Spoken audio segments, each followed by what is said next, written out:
بسم اللہ الرحمن الرحیم۔ یہ ریڈیو قطر ہے۔ اب آپ محمود احمد سے خبریں سنیے۔ ابتدا میں پیش خدمت ہیں اہم خبروں کی سرخیاں۔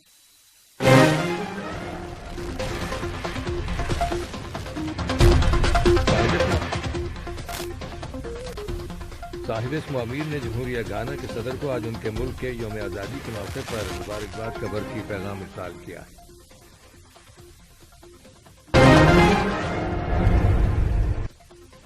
آج صبح دیوان امیری میں صاحب اسم امیر سے وفاقی جمہوریہ صومالیہ کے صدر نے ملاقات کی۔ وزیر اعظم اور وزیر داخلہ سے جمہوریہ اٹلی کے خارجہ امور اور بین الاقوامی تعاون کے وزیر نے ملاقات کی ہے، جو اس وقت قطر کے دورے پر ہیں۔ وزارت صحت کی رپورٹ کے مطابق ملک کے اندر گزشتہ 24 گھنٹوں کے دوران کرونا وائرس کے مزید 283 مریض صحتیاب ہو جانے کے بعد اس وبائی مرض سے شفا پانے والے افراد کی مجموعی تعداد اب 3,55,333 ہو گئی ہے۔ یہ تھیں اہم خبروں کی سرخیاں، اور اب سے چند لمحوں بعد تفصیل سے خبریں نشر کی جائیں گی۔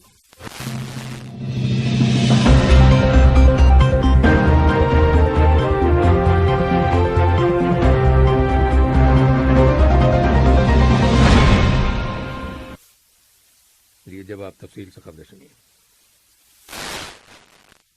صاحب اسم امیر شیخ تمیم بن حمد آل ثانی نے جمہوریہ گانا کے صدر اکوفو آڈو کو آج ان کے ملک کے یوم آزادی کے موقع پر مبارکباد کا برقی پیغام ارسال کیا ہے۔ نائب امیر شیخ عبداللہ بن حمد آل ثانی اور وزیر اعظم اور وزیر داخلہ شیخ خالد بن خلیفہ بن عبدالعزیز آل ثانی نے بھی اس موقع کی مناسبت سے جمہوریہ گانا کے صدر کے نام مبارکباد کے برقی پیغامات روانہ کیے ہیں۔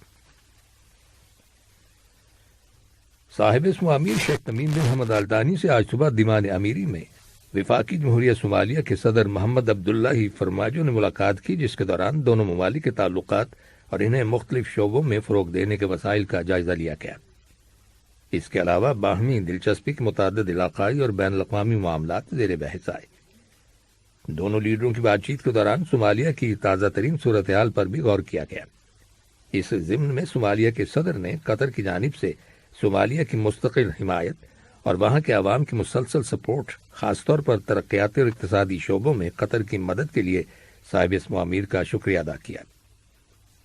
آج کی اس ملاقات میں نائب وزیر اعظم اور وزیر خارجہ شیخ محمد بن عبد الرحمن آل ثانی، امیری دیوان کے معاملات کے نگران شیخ سعود بن عبد الرحمن آل ثانی اور وزیر تجارت و صنعت شیخ محمد بن حمد بن قاسم بن عبداللہ آل ثانی، جبکہ صومالیہ کے وزیر تجارت و صنعت خلیفہ عبدی عمر نے شرکت کی۔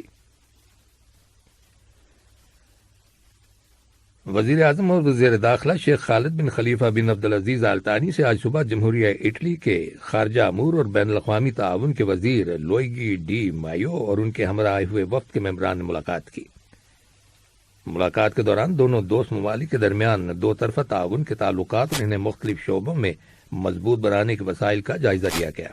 اس کے علاوہ مشترکہ دلچسپی کے اہم موضوعات پر بھی تبادلہ خیال کیا گیا۔ وزیر اعظم اور وزیر داخلہ شیخ خالد بن خلیفہ بن عبدالعزیز آل ثانی کی سرپرستی میں وزارت بلدیات اور وزارت ماحولیات اور موسمی تبدیلی نویں بین الاقوامی زرعی نمائش اور تیسری بین الاقوامی ماحولیاتی نمائش منعقد کریں گی، جو دوحہ ایگزیبیشن اور کنونشن سینٹر میں 10 مارچ سے 14 مارچ تک جاری رہیں گی۔ ان نمائشوں میں زراعت، ماحولیات، خوراک اور جانوروں کی افزائش سے تعلق رکھنے والے 650 سے زیادہ مقامی اور بین الاقوامی ادارے اور کمپنیاں شرکت کریں گی۔ وزارت بلدیات میں پبلک پارکس ڈپارٹمنٹ کے ڈائریکٹر مذکورہ نمائشوں کی آرگنائزنگ کمیٹی کے چیئرمین محمد علی الخوری نے قطر کے زرعی شعبے کو فروغ دینے کے معاملے میں ان دونوں نمائشوں کو ایک اسٹریٹجک اور مؤثر پلیٹ فارم قرار دیا۔ الخوری نے کہا کہ یہ دونوں نمائشیں کرونا وائرس کی وبائی بیماری کے آغاز کے بعد سے قطر کے اندر منعقد ہونے والا سب سے بڑا انٹرنیشنل ایونٹ ہوگا، جس میں تقریباً 50 ممالک دوحہ میں اپنے سفارت خانوں اور تجارتی دفاتر کے ذریعے شرکت کریں گے۔ وزیر ٹرانسپورٹ جاسم بن سیف السلیتی سے آج صبح قطر کے دورے پر آئے ہوئے جمہوریہ پیراگوئے کے شہری ہوابازی کے نیشنل ڈائریکٹریٹ کے سربراہ فیلکس کانزاوا نے ملاقات کی، جس کے دوران دونوں ملکوں کے درمیان ایئر ٹرانسپورٹ اور شہری ہوابازی کے شعبوں میں تعاون کو فروغ دینے کے معاملات کا جائزہ لیا گیا۔ شورا کونسل کے اسپیکر حسن بن عبداللہ الغانم سے آج صبح قطر میں سعودی عرب کے سفیر شہزادہ منصور بن خالد بن عبداللہ الفرحان السعود نے ملاقات کی۔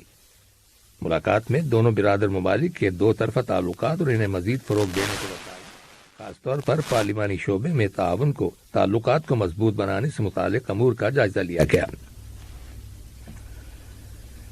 وفاقی جمہوریہ جرمنی میں قطر کے سفیر شیخ عبداللہ بن محمد آل ثانی نے آج صبح جرمنی کے وزیر مملکت برائے امور خارجہ ٹوبیاس لینڈنر کے ساتھ ملاقات کی ہے، جس کے دوران دونوں ممالک کے تعلقات زیر بحث آئے اور انہیں فروغ دینے کے وسائل کے علاوہ باہمی دلچسپی کے معاملات کے بارے میں تبادلہ خیال کیا گیا۔ قطر نائجیریا اقتصادی فورم کا اجلاس کل نائجیریا کے کمرشل مرکز لیگوس شہر میں شروع ہو گیا، جس میں سینئر حکام، دونوں ممالک کی چیمبرز کے سربراہان اور نجی شعبوں کے نمائندے شرکت کر رہے ہیں۔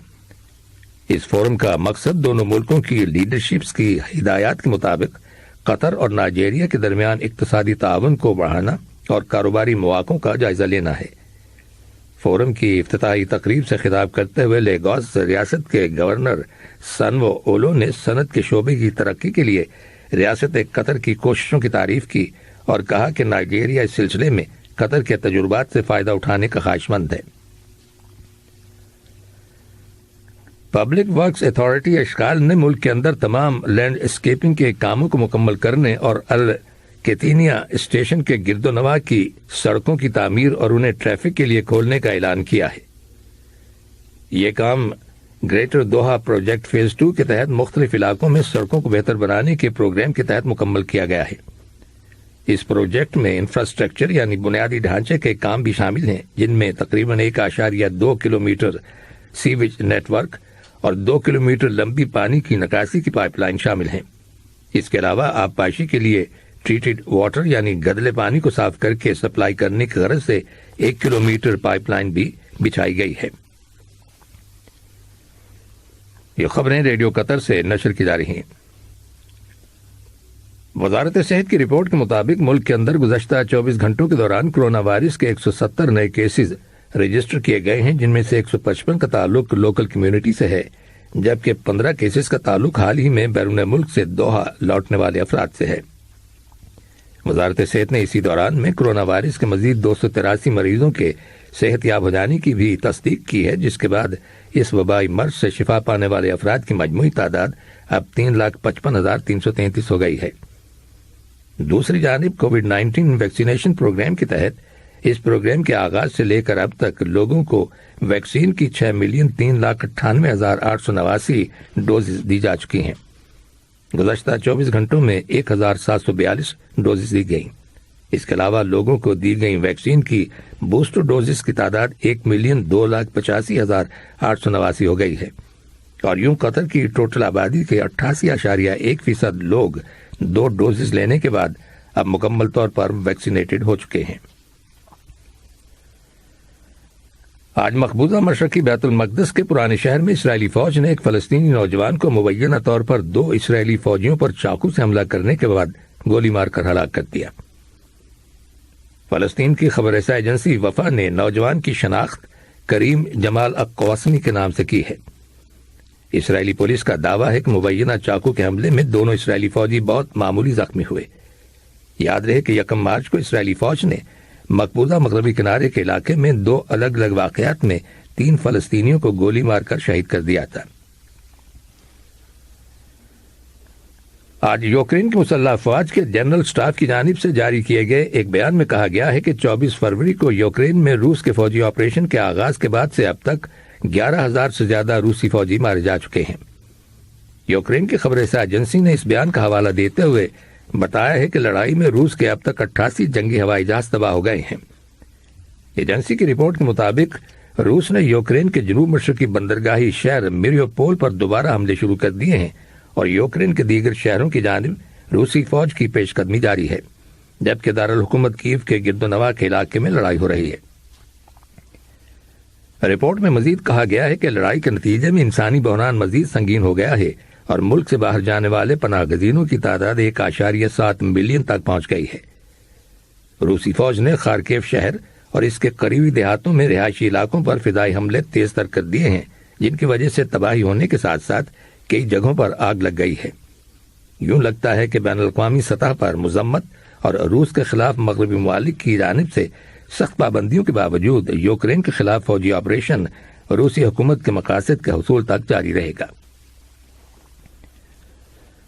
اور قطر اولمپک کمیٹی QOC نے اعلان کیا ہے کہ 2022 بیچ گیمز کا دوسرا ایڈیشن کٹارا کلچرل ویلیج میں 19 مارچ کو شروع ہوگا اور یہ 25 مارچ تک جاری رہے گا۔ QOC نے بیچ گیمز لورز اور شوقیہ افراد کو QOC کی آفیشیل ویب سائٹ اور سوشل میڈیا اکاؤنٹس پر قائم کردہ لنک کے ذریعے اپنے نام اور تفصیلات سائن اپ کرنے کی دعوت دی ہے۔ ٹورنامنٹ میں 4 بیچ سپورٹس، فٹ بال، کراٹے، والی بال اور باسکٹ بال شامل ہیں۔ واضح رہے کہ یہ ٹورنامنٹ کمیونٹی ایونٹس میں سے ایک ہے جو QOC کی جانب سے ہر سال منعقد ہوتا ہے، اور اس کا مقصد معاشرے کے تمام افراد کی صحت کے اعلیٰ معیار کو برقرار رکھنا اور ان کی جسمانی فٹنس کو بہتر بنانا ہے۔ آخر میں اہم خبروں کی سرخیاں ایک بار پھر سن لیجیے۔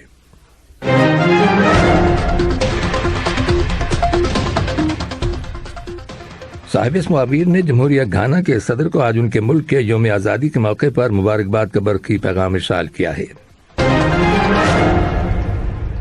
آج صبح دیوان امیری میں صاحب اسم عبیر سے وفاقی جمہوریہ صومالیہ کے صدر نے ملاقات کی۔ وزیر اعظم اور وزیر داخلہ سے جمہوریہ اٹلی کے خارجہ امور اور بین الاقوامی تعاون کے وزیر نے ملاقات کی ہے، جو اس وقت قطر کے دورے پر ہیں۔ اور وزارت صحت کی رپورٹ کے مطابق ملک کے اندر گزشتہ 24 گھنٹوں کے دوران کرونا وائرس کے مزید 283 مریض صحتیاب ہو جانے کے بعد اس وبائی مرض سے شفا پانے والے افراد کی مجموعی تعداد اب 3,55,333 ہو گئی ہے۔ ریڈیو قطر سے خبروں کا آج کا دوسرا بلیٹن ختم۔